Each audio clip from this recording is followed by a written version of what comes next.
जय हिंद प्यारे साथियों। हाई स्कूल 2024 और 25 के लिए मैथमेटिक्स की क्लासें हमने अपने इस चैनल पर स्टार्ट कर दी हैं। इस साल हम आपको कंप्लीट हाई स्कूल पढ़ाने वाले हैं और उम्मीद है आप लोग यहां से बहुत अच्छा करेंगे। तो सबसे पहला चैप्टर आपका मैथमेटिक्स में है संख्या पद्धति। उसे पढ़ने से पहले उसकी बेसिक जानकारी ये है कि हमें सभी प्रकार की संख्याओं का ज्ञान होना बहुत ज़रूरी है। तो चलिए आज हम इस वीडियो में जानेंगे कि कितने प्रकार की संख्याएं हमें सिलेबस में पढ़नी है और उन सबको आसानी से समझेंगे, डिफाइन करेंगे और आसानी से उनको अलग अलग प्रकार से समझेंगे। तो चलिए कितने प्रकार की संख्याएं हमको सिलेबस में पढ़नी है, उन सभी संख्याओं को एक नज़र में आज हम क्लियर कर लेते हैं। सबसे पहले हमें जानना होगा कि प्राकृतिक संख्या किसे कहते हैं। क्या दोस्तों, प्राकृतिक संख्या किसे कहते हैं? ऐसी संख्याएं जो वस्तुओं को गिनने के लिए प्रयोग की जाती हैं उन्हें प्राकृतिक संख्याएं कहते हैं। जैसे कि आपने कभी भी अपने आसपास की वस्तुओं को गिनना जब शुरू किया होगा, जैसे कि हमारे यहाँ पर 5 स्टार दिए गए हैं। अगर आपसे कहा जाएगा कि इन्हें गिनिए तो बच्चों आप कैसे गिनेंगे? 1 2 3 4 5। तो इस तरीके से हम गिनती करते हैं, काउंटिंग करते हैं। तो जो संख्याएं हमारी वस्तुओं को गिनने में प्रयोग की जाती हैं उन्हें हम प्राकृतिक संख्याएं कहते हैं। और वो कौन सी होती हैं? जैसे 1 2 3 4 5, ये सभी हमारी क्या है? प्राकृतिक संख्या है। क्या इतनी ही होती हैं? नहीं सर, कितनी भी हो सकती हैं। क्या इन संख्याओं का कोई अंत होता है? तो कहेंगे सर इनका क्या होता है? अंत नहीं होता है, ये अनंत तक जाती हैं। अनंत का मतलब अनलिमिटेड, इनकी कोई लिमिट नहीं है, कोई सीमा नहीं है। अगर आपसे क्वेश्चंस पूछा जाए कि सबसे छोटी प्राकृतिक संख्या क्या होती है, तो आपका जवाब रहेगा, क्योंकि गिनती हम स्टार्ट कहाँ से करते हैं? 1 से करते हैं। तो सबसे छोटी प्राकृतिक संख्या रहने वाली है क्या? 1। और अगर आपसे पूछा जाए कि सबसे बड़ी प्राकृतिक संख्या क्या होती है, तो आपका जवाब होगा सर सबसे बड़ी प्राकृतिक संख्या संभव ही नहीं है, या जब आप कहेंगे सबसे बड़ी प्राकृतिक संख्या कोई नहीं होती है। चलिए ये हमने समझा अब तक प्राकृतिक संख्याओं को। अब हम जानते हैं कि पूर्ण संख्याएं क्या होती हैं। देखिए मैंने आपको बताया कि 1 से लेकर के हम जहां तक चले जाएं वो सभी होती हैं हमारी प्राकृतिक संख्याएं। लेकिन अगर हम इन्हीं संख्याओं के समूह में सिर्फ और सिर्फ एक नंबर्स है उसे हम ऐड कर लें, किसे ऐड कर लें? 0 को ऐड कर लें, तो ये जो ग्रुप है हमारा वो प्राकृतिक संख्याओं से पलट कर बदल कर क्या बन जाता है? पूर्ण संख्या कहलाता है। क्योंकि पहले इसमें 0 की कमी रह गई थी। 0 की कमी पूरी होने के बाद ये हमारी बन जाती हैं पूर्ण संख्याएं। जैसे कि देखिए डेफिनेशन को समझते हैं। जब प्राकृतिक संख्याओं के समूह में शून्य को मिला लेते हैं, शून्य को मिला लेते हैं तो यह पूर्ण संख्याओं का समूह बन जाता है। जैसे कि 0 1 2 3 4 5 से लेकर हम अनंत तक चले जाएं तो ये कहलाएगा कौन सा समूह? पूर्ण संख्याओं का समूह। अब यहाँ पर क्वेश्चन एक उठता है कि सबसे छोटी पूर्ण संख्या होती है। आपने देखा सबसे छोटी प्राकृतिक संख्या क्या थी? हमारे पास 1 थी। तो दोस्तों जब ये 0 से शुरू होगी ना, तो सबसे छोटी पूर्ण संख्या क्या होगी? वो रहने वाली है 0। और सबसे बड़ी पूर्ण संख्या तो बड़ी तो वही है, अनंत तक जा सकते हैं, अनलिमिटेड, यानी इसका कोई अंत नहीं है। तो सबसे बड़ी संख्या क्या होगा? इसका भी जवाब क्या होगा? सबसे बड़ी संख्या कोई नहीं या फिर संभव नहीं है। अब आइए जानते हैं हम तीसरी प्रकार की संख्या को। ये सभी चीज़ें आपके लिए बहुत इंपॉर्टेंट हैं, ये बेसिक है संख्या पद्धति का। अगर आपको ये नहीं आएगा तो आप चीज़ों को समझने से असमर्थ रहेंगे दोस्तों। तीसरा टाइप्स है पूर्णांक संख्याएं। जब पूर्ण संख्या के समूह में, अब तक हम कहाँ तक पहुँचे हैं? 1 2 3 4 5, ये जो ग्रुप था वो हमारा कौन सा था? ये ग्रुप था हमारा किसका? प्राकृतिक संख्याओं का। फिर हमने इसमें क्या किया दोस्तों? फिर हमने यहाँ पर ऐड कर लिया क्या? 0 को ऐड कर लिया। जैसे ही 0 को ऐड कर लिया तो हमारा ये ग्रुप बन गया कौन सा? पूर्ण संख्याओं का। अब हम इसमें कुछ और ऐड करते हैं। अगर आपसे कोई कहे कि संख्याएं हम 0 से भी अगर पीछे हटें तो हमें कुछ ऋणात्मक संख्याएं मिलेंगी, जैसे कि -1 -2 -3 और -4 डॉट डॉट डॉट अनंत तक। तो अगर हम ऋणात्मक संख्याओं को भी इस समूह में अब शामिल कर लें तो ये जो नया ग्रुप तैयार होगा वो हमारा क्या कहलाएगा? वो कहलाएगा दोस्तों कौन सा? पूर्णांक संख्याओं का ग्रुप कहलाएगा। किसका ग्रुप कहलाएगा? पूर्णांक संख्याओं का ग्रुप कहलाने वाला है। तो अब हम इन चीज़ों को, आइए इनकी डेफिनेशन को समझते हैं। पूर्णांक संख्या की डेफिनेशन को जानते हैं। जब पूर्ण संख्या के समूह में नकारात्मक संख्याओं को यानी कि नेगेटिव नंबर को मिला लेते हैं तो यह पूर्णांक संख्याओं का समूह बन जाता है। जैसे कि हमने एक लाइन खींच दें, बीच में क्या है, यहाँ पर 0 है, और इसके अगर हम आगे जाएं तो हमको कौन सी संख्याएं मिलती हैं, प्राकृतिक संख्याएं मिलती हैं। जैसे कैसे 1 2 3 4 5 इस तरह से आगे चलता रहेगा। और यहीं पर अगर हम 0 से थोड़ा सा पीछे हटें तो हमको क्या मिलेंगी, नेगेटिव नंबर मिलेंगे, नकारात्मक संख्याएं मिलेंगी। तो ये हमारी क्या कहलाई जाएंगी, ये जो ग्रुप होगा जिसमें 0 भी शामिल होगा, पॉजिटिव संख्याएं भी शामिल होंगी, नेगेटिव संख्याएं भी शामिल होंगी। पॉजिटिव संख्याओं को भी आगे कहीं तक ले जा सकते हैं, नेगेटिव संख्याओं को भी कहीं तक ले जा सकते हैं। तो ये हमारा रहने वाला है पूर्णांक संख्या। सबसे छोटी पूर्णांक संख्या क्या होगी, तो जवाब होगा कोई नहीं। सबसे बड़ी पूर्णांक संख्या क्या होगी, तो जवाब होगा कोई नहीं। आइए अब जानते हैं अपने मेन टॉपिक को, परिमेय संख्या को। जो संख्याएं P/Q की तरह दिखती हैं लेकिन Q कभी शून्य नहीं होता है, उन्हें परिमेय संख्या कहते हैं। आप देसी भाषा में समझ लो कि जिन संख्याओं में ये बटे का निशान लगा होता है ना, ये बटे वाली संख्याएं, बट्टा क्या कहते हैं इसे, बटा। तो ये जो बटे वाली सभी संख्याएं होती हैं वो परिमेय संख्या होती। शर्त इतनी सी है कि अगर नीचे 0 रखा होगा तो ये परिमेय संख्या नहीं होगी, बाकी ये किसी भी स्टाइल में लिखी हुई हो, ये सभी परिमेय संख्याएं होती हैं। जैसे कि एग्जाम्पल में हम देखें, 2/3 क्या है, बटे वाली संख्या है, परिमेय संख्या है। 4/5 लिख दें, परिमेय संख्या है। 2 सही 1/3 लिख दें, ये भी क्या हुई, परिमेय संख्या है। तो जो संख्याएं P/Q की तरह दिखती हैं यानी बटे वाली होती हैं, बट उसमें क्या होता है कि Q शून्य नहीं होता, यानी कि हर कभी भी शून्य नहीं होता है, तो उन्हें हम परिमेय संख्या कहते हैं। आइए जानते हैं अपरिमेय संख्याओं को। अपरिमेय संख्या हमारी कौन सी कैटेगरी का हिस्सा है, हमारी कैटेगरी नंबर 5। जो संख्याएं P/Q के रूप में व्यक्त नहीं की जा सकती हैं उन्हें अपरिमेय संख्याएं कहते हैं। अब अपरिमेय संख्याओं के लिए आपका कोई बहुत ज़्यादा माइंड नहीं लगाना है। आपको क्या याद रखना है, सिर्फ आपका जो पाई है, पाई वो क्या है, अपरिमेय संख्या है।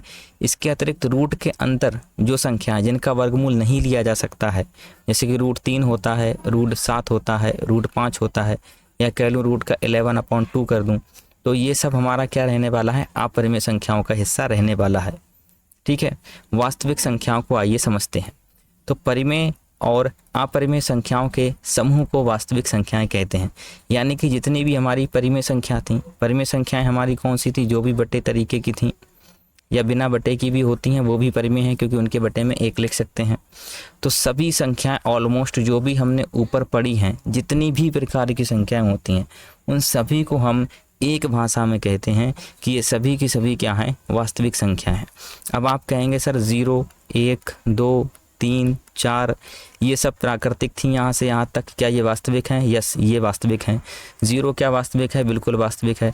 नकारात्मक संख्याएं क्या वास्तविक हैं? कहेंगे सर वास्तविक हैं। बटे वाली संख्याएं क्या वास्तविक हैं? ये जो अपरिमेय हैं वो भी वास्तविक हैं, बिल्कुल। यानी कि वास्तविक का सीधा मतलब है जितनी भी प्रकार की संख्या हैं सब की सब आपकी वास्तविक संख्याएं होती हैं। अब कुछ इंपॉर्टेंट टाइप्स जो संख्याओं के हैं उन्हें हम समझ लेते हैं। जैसे कि सम संख्या किसे कहते हैं? जो संख्याएं 2 से पूरी तरह से विभाजित हो जाती हैं उन्हें सम संख्या कहते हैं। विभाजित का मतलब जैसे कि नंबर 18 है, अगर हम इसे 2 से भाग देंगे तो 2 नेम 18, ये पूरा पूरा विभाजित है। यहाँ पर कोई भी शेषफल नहीं आता है। शेषफल यानी कि 0 रहता है जिस भाग में, उसे कहते हैं कि ये क्या है, पूर्ण विभाजित है। 18 को 2 से भाग देने पर पूरा पूरा कट गया, तो 18 क्या है, 2 से पूर्ण विभाजित है। तो जो संख्याएं 2 से पूरी विभाजित होती हैं वो सम संख्याएं होती हैं, और इनके अंत में सदैव 0 2 4 6 या 8 ही लगा होता है। जैसे मैं कहूँ कि 218 बेटा कैसी है, सम है विषम है, तो आपको ज़्यादा नहीं देखना है, अंतिम अंक देखिए 8, सर ये क्या है, सम है। अगर मैं कह दूँ यहाँ पर 117 कितनी सम है विषम है, तो अंतिम अंक देखोगे सर ये तो 7 है, ये 2 की टेबल में नहीं आता है, 2 के पहाड़े में नहीं आता है, तो ये क्या है मेरा, सम नहीं है, तो क्या है, तो ये विषम है। आइए विषम संख्याओं को समझते हैं। बिल्कुल उसका अपोजिट उल्टा, जो संख्याएं 2 से पूरी तरह से विभाजित नहीं होती हैं उन्हें विषम संख्या कहते हैं। और जानकारी के लिए अगर हम चाहें कौन सी विषम होती हैं, तो जिनके अंत में 1 लगा हो, 3 लगा हो, 5 लगा हो, 7 लगा हो, वे सभी संख्याएं क्या होती हैं? विषम संख्याएं होती हैं। और जिनके अंत में 0, 2, 4, 6, 8 लगा होता है वे सभी क्या होती हैं? सम संख्याएं होती हैं। आइए जानते हैं अभाज्य संख्याओं को। जो संख्याएं केवल एक और स्वयं से विभाजित होती हैं उन्हें क्या कहते हैं बच्चा? उन्हें कहते हैं दोस्तों अभाज्य संख्याएं। जैसे कि अगर हम बात करें 7 की, तो 7 किसी भी और संख्या के पहाड़े में नहीं आता है। यानी कि 7 को अगर आपको सरल करना है या भाग देनी है तो सिर्फ 7 से ही भाग दिया जा सकता है। और एक ऐसा नंबर है जो सभी के भाग में आता है। ठीक है, तो जो संख्याएं केवल स्वयं से या एक से विभाजित होती हैं उन्हें हम अभाज्य संख्याएं कहते हैं। अब आपको कुछ अभाज्य संख्या यहाँ पर बहुत अच्छे से याद कर लेनी है। 1 से 100 के बीच में कौन सी अभाज्य संख्या हैं और कितनी हैं, ये आपको ध्यान रखना है। तो सबसे पहली अभाज्य संख्या कितनी होती है हमारी? 2। सबसे छोटी अभाज्य कौन सी है? 2। 2 के बाद क्या होता है? 3। किसी अन्य संख्या में नहीं पढ़ी जाती है। 3 के बाद हमारा क्या? 4 को छोड़ देंगे क्योंकि वो 2 से विभाजित हो जाएगी। इसके बाद होती है 5। 5 के बाद होती है 7। ये हो गया हमारा पहला ग्रुप। इसके बाद हमारा एक ग्रुप होता है 11 होती है। 11, 13, 17, 19 ये भी संख्याएं क्या होती हैं? हमारी अभाज्य होती हैं। अगर हम 20 से 30 के बीच में देखें तो हमारी संख्या आती है 23 और 29 जो कि क्या होती है? अभाज्य होती है। 30 के ग्रुप में अगर हम देखें तो 31 और 37 ऐसी संख्याएं हैं जो कि अभाज्य हैं। 40 के ग्रुप में आप जाएंगे तो आपको मिलेगी 41, 43 और 47 ऐसी 3 संख्याएं जो कैसी होती हैं? अभाज्य होती हैं। 50 के ग्रुप में जाएंगे तो आपको मिलेगा 53 और 59 जो कि क्या होता है? अभाज्य होता है। 60 के ग्रुप में 61 और 67 ऐसी संख्या है जो कैसी है? अभाज्य है दोस्तों। 70 के ग्रुप में 71, 73 और 79 ऐसी संख्या हैं जो कि अभाज्य हैं। 80 के ग्रुप में देखेंगे तो हमारे पास एक 83 है और एक 89 है जो कि अभाज्य है। और 90 से 100 के बीच में देखते हैं तो सिर्फ और सिर्फ हमारे पास है 97 जो कि अभाज्य है। अब इन सबको अच्छे से गिन लीजिए। ये कितनी हुई संख्या? 4। ये हुई 4, 8 और 2 10 और 2 12, 12 3 15, 15 2 17, 17 2 19, 19 और 3 कितना होता है? 22, 22 और 2 24 और 1 25। तो यानी 1 से लेकर के 100 तक के बीच में जो अभाज्य संख्याएं होती हैं वो आपको सभी याद होना चाहिए। 2 3 5 7 11 13 17 19 23 29 31 37 41 43 47 53 59 61 67 71 73 79 83 89 और 97 ये सभी 25 संख्याएं 1 से 100 के बीच में अभाज्य संख्याएं हैं। इन्हें याद रखना बहुत महत्वपूर्ण है। अब देखते हैं अंतिम आज का टॉपिक, सह अभाज्य संख्याएं। जिन संख्याओं का मासा सदैव 1 होता है उन्हें सह अभाज्य कहते हैं। इससे भी आसान भाषा में समझते हैं।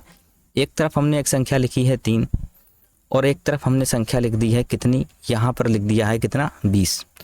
अब आप 3 के गुणनखंड करेंगे तो इसके तो गुणनखंड होना नहीं है, 3 1 कम 3 ही रहेगा।